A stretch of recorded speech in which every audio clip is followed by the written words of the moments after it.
What's up, YouTube? Just want to do a quick update on, the three futures I normally watch. So we're talking about IWM, QQQ, SPY. Those are the ETFs.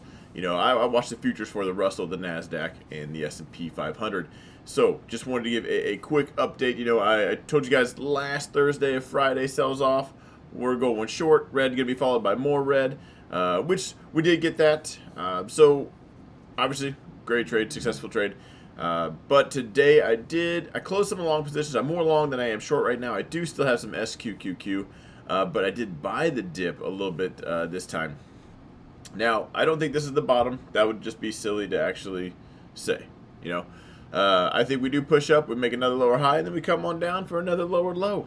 I don't think at all for a second that this is it. This will be a one of the more significant levels to break right here as far as the S&P goes. So again, buying it now. As far as when I would be back short, not tomorrow, maybe Thursday. Hard to say. We get a nice little. I'm looking for just any kind of leg up. I want to let the buyers stop first before I go ahead and jump in back short.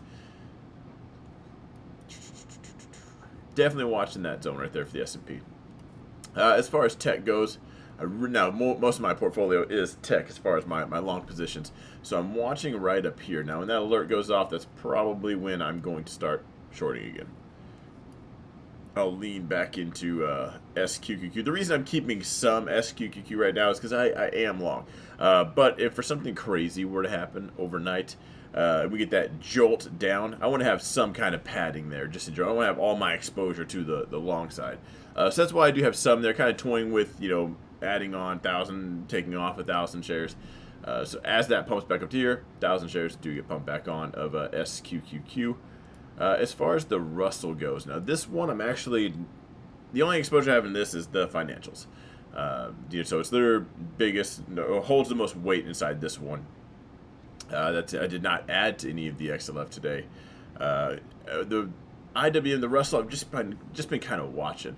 I do want to short this one later. That is just a bear flag on top of another bear flag. The trend is obviously down, waiting for that to break, and then I will jump in short there. I just haven't been doing the whole get cute with it thing. Not with the IWM. There's just been better places to put your money. As far as new tickers that I bought today, I did buy Lowe's. Now, my whole portfolio for the year, my goal for the year is actually to beef up a dividends portfolio. So I did get a dip buy today on Lowe's. Now, earnings is tomorrow morning. The reason I chose to get in now is in case earnings sends it up. Now, if earnings sends it down, I'm not too worried about share price. I'm more worried about how many shares do I own to collect the dividend. This is not something I'm going to trade or get in and out of.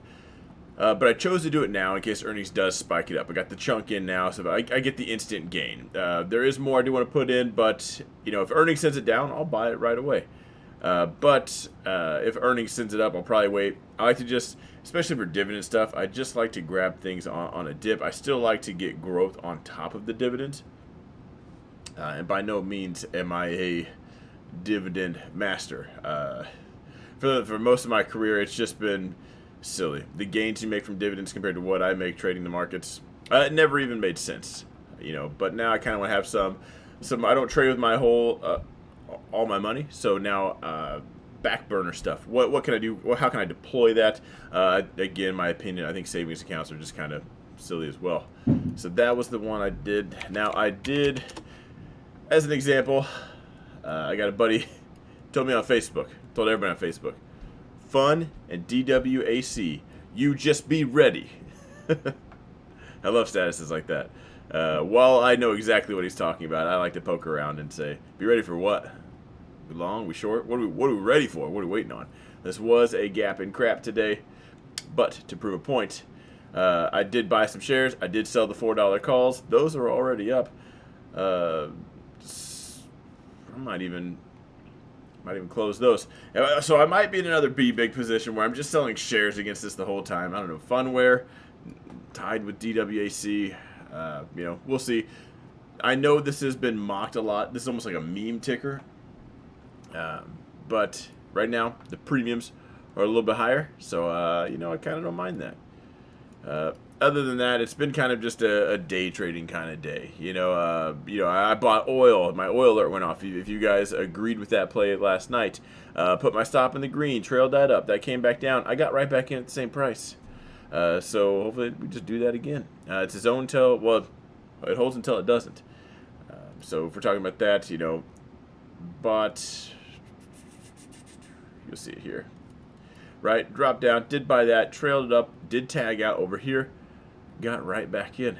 So it is green. As a matter of fact, as soon as I get done recording here, I'm going to put my stop in the green and let that probably tag out overnight, because that's what happens to oil futures overnight.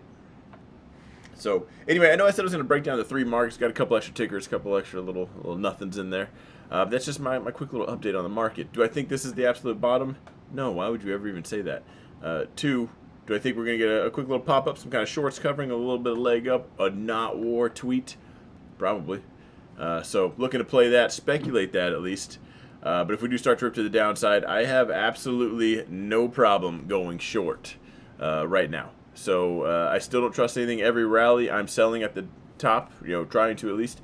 Every rally is being sold into. So just sorry for the perma bulls. Don't want to get you guys all excited. But something to think about as we do get this leg up.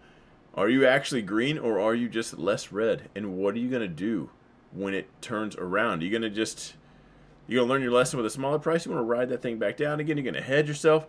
There's a multitude of ways to manage your portfolio with puts, selling calls, everything to protect you to the downside while remaining in long positions.